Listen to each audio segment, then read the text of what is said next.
C'est une première rencontre à laquelle les discussions ont tourné autour des mots qui minent le quotidien congolais. Le rendez-vous pris ce 23 septembre entre Destin Gavé, Jean-Pierre Anagoy et les militants ainsi que sympathisants pour l'Alliance démocratique en 2026 plante le décor des rencontres citoyennes sur les grandes problématiques relatives au développement du pays. Sans filtre, les échanges ont permis aux participants de décrire la situation socio-politico-économique du Congo, qui laisse planter un désespoir. Ce, avant de saluer cette initiative, donnant la parole à ce peuple qui aspire au changement.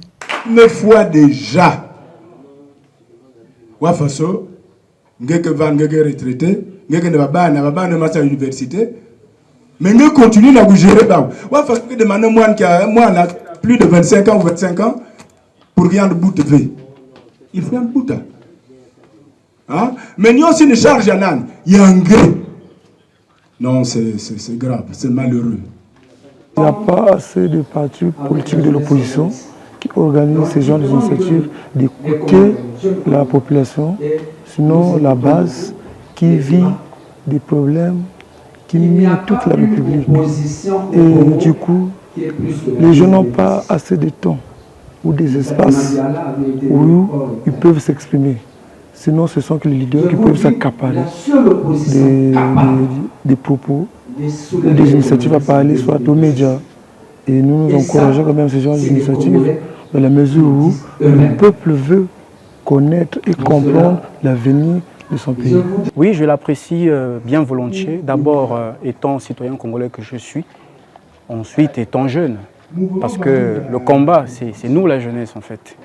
Mais jusqu'à quand allons-nous continuer comme ça tant que chaque Congolais ne décide pas de prendre sa responsabilité? Nous allons rester esclaves pour toujours, ainsi de suite, et pour la génération future. C'est maintenant ou jamais. Comme avait dit le président Sankara, paix à son âme, que l'esclave qui ne veut pas assumer sa révolte ne mérite pas qu'on s'apitoie sur son sort. Soit nous assumons notre révolte, soit nous subissons. Loin d'être subjectifs sur les questions du pays, les participants à cette première série d'échanges estiment que plusieurs paramètres doivent être pris en compte en vue de tracer le chemin de la bonne gouvernance en République du Congo. Il s'agit ici de la transparence dans la gestion de la chose publique, le changement de mentalité à toutes les sphères, ainsi que le respect des lois qui régissent le fonctionnement du pays. Nous sommes dans la continuité de la conférence de presse que nous avons tenue. Nous avons fait une proposition d'une transition apaisée pour éviter à notre pays d'arriver à des situations extrêmes comme nous constatons aujourd'hui partout en Afrique. Et donc, nous sommes face à la population parce qu'on tire la légitimité par le peuple. Mais vous comprenez ici que ce peuple-là, dont nos dirigeants actuels tirent la légitimité, rejette ces dirigeants. Parce que pour eux, la situation est devenue insoutenable.